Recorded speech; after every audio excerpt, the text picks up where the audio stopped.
And first of all, I just want to congratulate you on your win against Dan Pasiola a couple of weeks ago. So, how did it feel like being in a situation where you're having a fight live on national television? Did you had any nerves coming into the fight on that regard?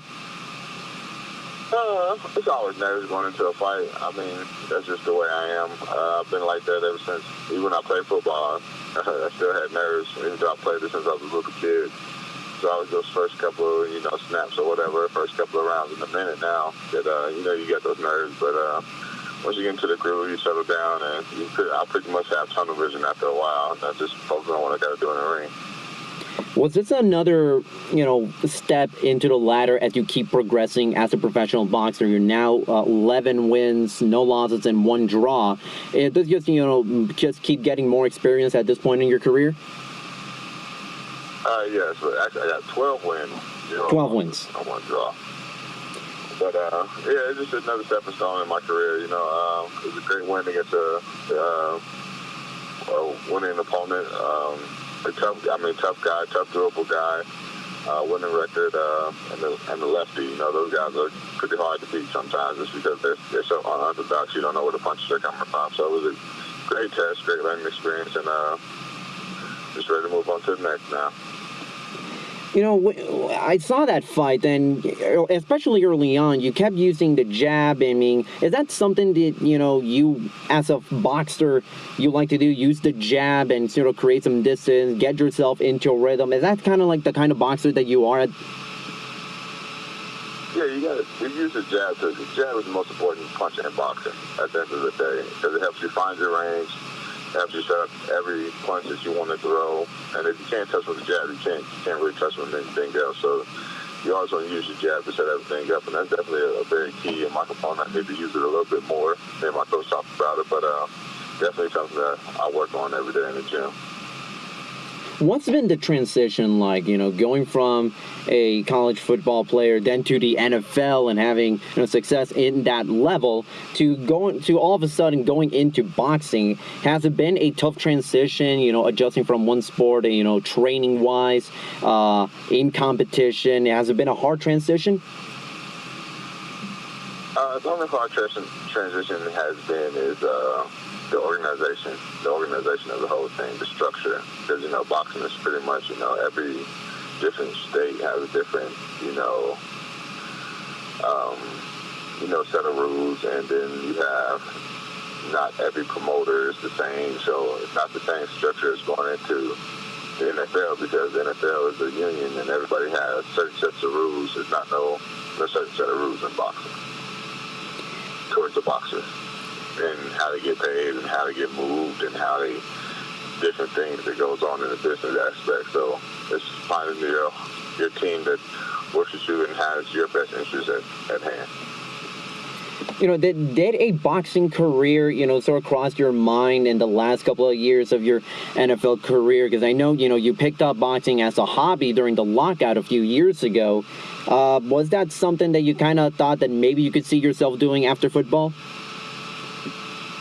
Everybody think I picked it up just 4 years ago. Actually, about 5 years ago, I actually picked boxing up when I was 22 after my rookie season because boxing was always something that was near and dear to my heart.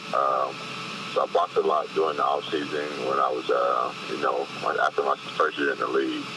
But I picked it up seriously more during the lockout because, I didn't know what the lockout was going to come to. Didn't know if it was going to be for 6 months, a year, 2 years. You never know with lockout things, so you never knew. So, it was just, like I said, it was always a passion of mine, something that was near and dear to my heart. So I've always been training for it, and I've always studied the game and try to learn as much as I can.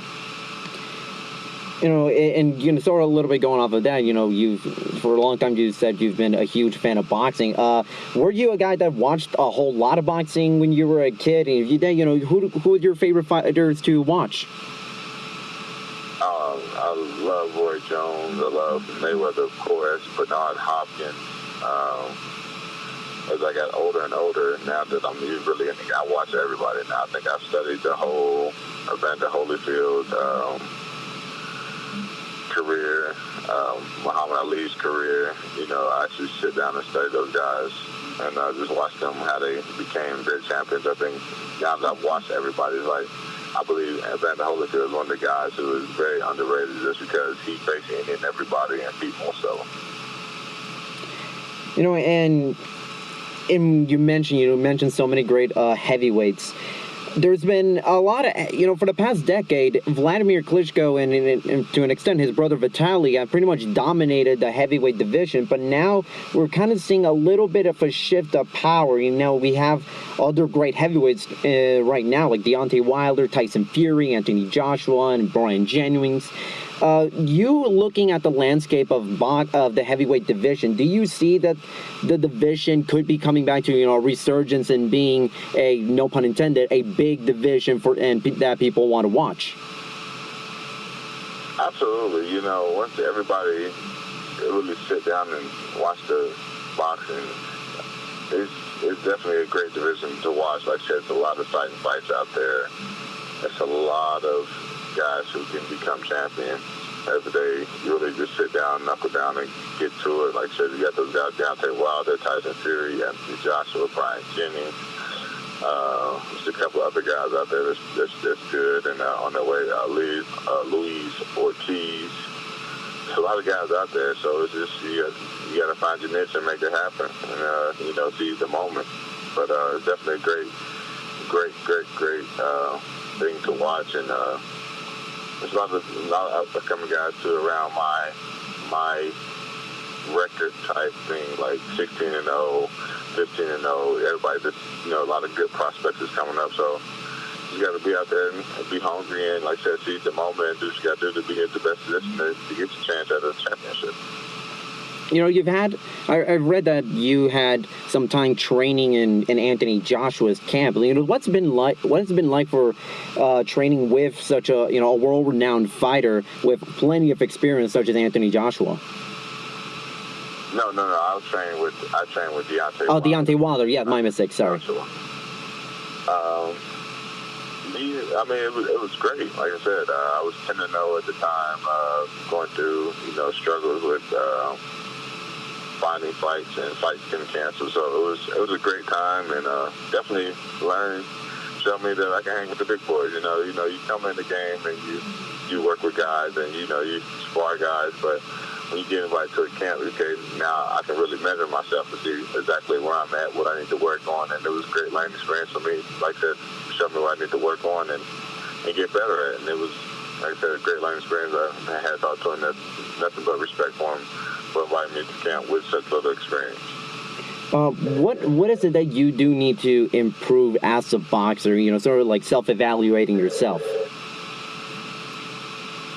After I went to his camp, it was just my defense. I had a good offense, and everything is just coming along. But it helped me with my defense. Like, okay, I need to tighten this up on my defense. Don't do the same thing too many times so guys can pick up on it, and just continue to work on my defense. I feel I got a great offense, and my coach, Kenny Johnson, works with me a lot on a lot of things. So it was great. Thank you so much, Ray. I really do appreciate. Thanks so much for taking the time to talk to me. And for the website, are there any last things you want to say? Not at all. Just when you see me on TV, just hope you guys tune in to watch my growth as a fighter and become a fan, and definitely to just support me as a man, as I am a hard-working man who's out here trying to make a living for his family, his friends, and his community. Right. Also, any boxer right now that you want to fight right now, whether it be, like a Deontay Wilder or Anthony Joshua or anyone in particular, or just trying to pick up a fight whenever you can? I let my team do what they have to do on the business side. We sit down as a team, but they do the business side. They know which little fights I need and which fights I would get there. But when I get to that championship caliber, all due respect to all the champions, but when I get to that level of the game, it's whoever I'm rated at, and I'll get that call to fight, and that's what they got to be. Ray, again, thanks so much for joining us, and best of luck to you and your career going forward. All I appreciate it.